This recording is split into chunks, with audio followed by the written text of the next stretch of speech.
When my husband discovered that I wouldn't inherit my dad's money upon his passing, he became really angry. He shouted at me, saying, "What? You can't inherit the house and money? I don't need you anymore. I want to break up with you right now." After that, I harbored a desire to retaliate against my husband and my sister, who hastily remarried. My name is Julie, and I work in an office. I'm 32 years old and have been married to Brian for 2 years. I met Brian through a mutual acquaintance, and then we tied the knot. My family was affluent, but with only my sister Mary and me as heirs, our relatives fretted over who would inherit. They deemed Brian a suitable match for me and thus introduced us. Though Brian didn't inherit any money officially, he moved into my parents' home with us. Unfortunately, my mom passed away a few years ago, leaving just my dad, my husband, and me in the house. Brian appeared kind and cared for my dad, but before our marriage, the relative who introduced us cautioned me about him. "I introduced Brian to you, but be cautious. He can be quite fixated on money." Despite nearing our wedding and exchanging engagement rings, I didn't notice any glaring signs of Brian's fixation, so we proceeded with the marriage. Even after tying the knot, I remained vigilant due to the warning. However, Brian didn't seem excessively focused on wealth. Occasionally, he'd inquire about our family's finances during drinks with my dad. Since my dad was forthcoming, I didn't think much of it. Another point of interest for Brian was my sister. She's 5 years my junior and possesses a vastly different personality, outgoing and fond of mingling with different men. Her contrast to me, along with her striking beauty, captured my husband's attention upon their first meeting. "Julie, your sister is quite unlike you, isn't she?" Brian's fascination with my sister, who was stunningly beautiful unlike myself, left me feeling uneasy. Our relatives introduced Brian to me because they worried I might struggle to find a spouse due to my simple appearance and demeanor. They feared our family name might fade. Initially, I didn't dwell on it much, given my beautiful sister. However, later on, I grasped their concern. My dad indulged my sister. He financed her college education after high school, followed by vocational school. However, she lacked concrete plans for either institution. She simply didn't want to work. Despite my mom's urging to find employment after college, my dad insisted on vocational school. After completing her vocational training, she secured a job at a friend of my dad's company. Yet she quit after just 6 months, citing an inability to utilize her skills fully. My sister, with less than 6 months of work experience, displayed unwarranted confidence in her job knowledge, surprising my mom and me. Nonetheless, my dad believed her and promptly found her another position. Shortly after commencing her new job, my mom fell ill and required hospitalization. My sister visited her daily, taking time off work. However, she eventually quit that job too, declaring she cared for our ailing mom. In reality, she mostly sat with our mom in her hospital room or idled on her phone in the waiting area. Meanwhile, I took on all the household chores, tending to our mom's needs while my sister contributed nothing. Despite possibly providing comfort to our mom, her health deteriorated over a month, rendering her unable to communicate. 2 weeks after her decline, she passed away, leaving my dad and sister too stunned to organize her funeral. Taking charge of organizing everything with the assistance of our relatives, I ensured our mother received a proper farewell. After her passing, my sister secured a part-time job and moved out to live independently. However, her earnings didn't suffice, prompting Dad to cover her rent and bills. It appeared she directed her income toward leisure activities. When her part-time job proved insufficient, she turned to Dad for more money. While Mom used to impose financial discipline, Dad became more lenient after her demise. Initially, I didn't object as long as Dad and my sister were content. Even after I married and relocated, Dad continued providing for her financially. Unbeknownst to me, my sister also sought money from my husband, who complied without informing me, fearing my reaction. My sister showed little interest in working, preferring to rely on Dad's and my husband's generosity. However, her carefree lifestyle was short-lived as Dad fell ill and was hospitalized. While I tended to him between work breaks, my sister didn't bother visiting the hospital. Instead, she phoned me, demanding money. "I've been receiving money from Dad every month, so you should continue giving it to me. After all, he's covering the rent and bills," she asserted angrily. This revelation shocked me, and I reprimanded her for prioritizing money over our sick father. Despite my frustration, I inquired about the amount Dad had been providing her monthly. How much does Dad give you each month? You should seek employment and support yourself, I admonished. Stop being demanding. I receive $1,000 monthly, excluding rent and bills, she grumbled. Her nonchalant bragging disgusted me, and I feared she'd never feel compelled to work earnestly if Dad continued indulging her. Initially, I didn't perceive it as a significant issue, assuming Dad would recuperate. However, his sudden deterioration left me stunned, struggling to keep our relatives informed. The gravity of his condition shook me deeply.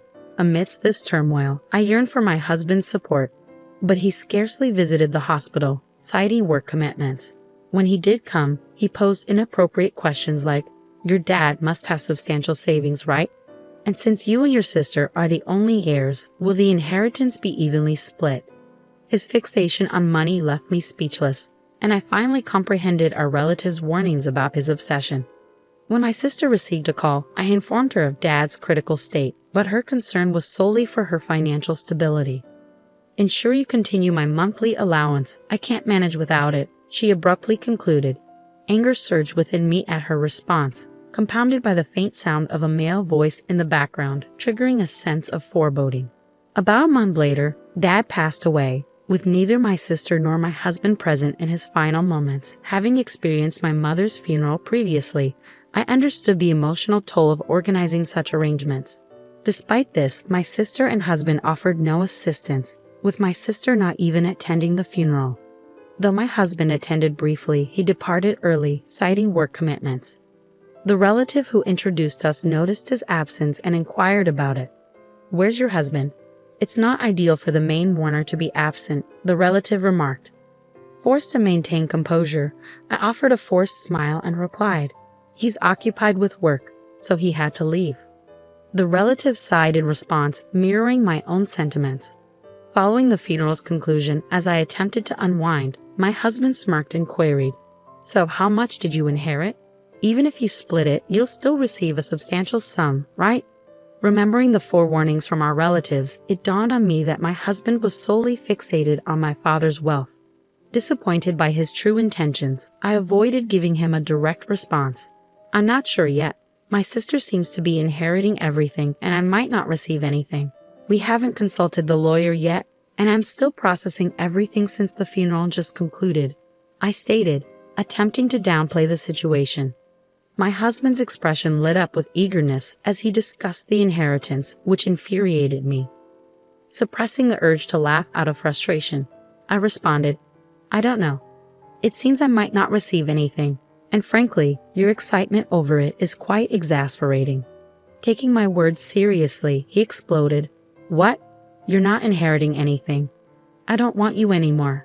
Let's get divorced right away." Feeling equally fed up, I retorted, "Fine, let's do it. You only married me for my dad's money anyway. I'm filing for divorce." With that, I pushed the divorce papers toward him. Though he seemed taken aback, he proceeded to sign them without hesitation. After signing, he left, uttering, "I'll divorce you, who gets nothing, and marry your sister for her billion-dollar inheritance." I paid his words no mind and headed straight to City Hall to file the divorce papers, finally liberated from my dreadful husband. The next day, he promptly married my sister. A few days later, my ex-husband called me, still under the illusion of the inheritance. He yelled, "When are we getting Mary her $1 billion? Hurry up." I had been anticipating his call, unwilling to reach out after his departure. Maintaining a composed demeanor, I replied, "Let's meet at my place this Sunday to discuss it. I've made preparations and have been waiting for you." Excited at the prospect of gaining wealth, Brian hung up. However, I couldn't wait to witness his reaction upon learning the truth. On Sunday, both Brian and my sister Mary arrived at our parents' house. Surprised to find a lawyer present, Brian attempted to maintain his composure, remarking, "I suppose legal counsel is necessary when dealing with substantial inheritances." As the lawyer began, Brian appeared puzzled. "While there is an inheritance matter, Julie has also filed a compensation claim against you," the lawyer declared, presenting Brian with dated photographs showcasing his visits to Mary's house. These photos evidence infidelity before the divorce, resulting in a compensation claim. Upon overhearing Brian discussing inheritance matters with Mary, I promptly requested the lawyer to investigate Brian's infidelity. Though he likely assumed my attention was consumed by my father's funeral, Brian and Mary met frequently at her residence. Armed with evidence, including photographs, I swiftly pivoted the conversation from inheritance to compensation, leaving both Mary and Brian dumbfounded. Brian quickly composed himself, stating, "Compared to the inheritance, compensation is negligible. I'll pay it immediately." As the lawyer handed him the compensation claim documents, Brian signed them without hesitation. Confirming his signature, I asserted, "I'll ensure you fulfill the compensation payment since you've signed it. However, enjoy your time with Mary, who won't receive a share of the inheritance." Upon learning she wouldn't inherit anything, Mary erupted, "What do you mean I'm not inheriting? I was supposed to receive $100 million. Brian's face flushed with anger. "It can't be true that there's no inheritance. I won't allow you to take it all." Calmly, the lawyer elucidated the situation to the enraged pair. "Mary, as the daughter of your late mother from a previous marriage, you were never legally adopted by your late father. Thus, there's no legal parent-child relationship, and you cannot inherit his estate." Turning to Mary, who appeared bewildered, I clarified, "You were just a year old when our parents were married, so you probably don't remember. But I do. I was 6 years old at the time and was thrilled to gain a sister. Little did I know she'd end up stealing my husband.